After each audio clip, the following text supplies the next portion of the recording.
मेरे घर को अपना घर बताने की ना जरूरत नहीं है, समझे? जो कुछ भी वहाँ है मेरा है। उस घर के अंडे भी मेरे हैं, ब्रेड भी मेरी है, और सब कुछ छोड़ो, अम्मा भी मेरी है।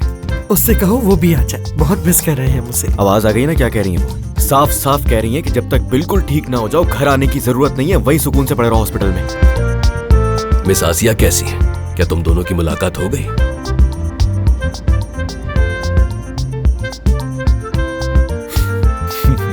मैं मिस्टर कागान की कॉल का जवाब नहीं दूंगी। उसको मेरे पास आना होगा, अपनी टांगों पर चलकर आना होगा उसे।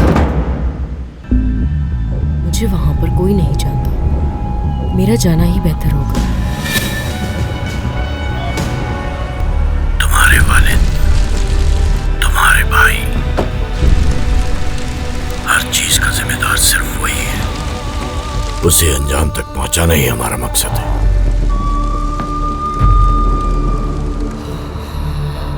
जान से मार दूंगी मैं इसको, जान से मार दूंगी।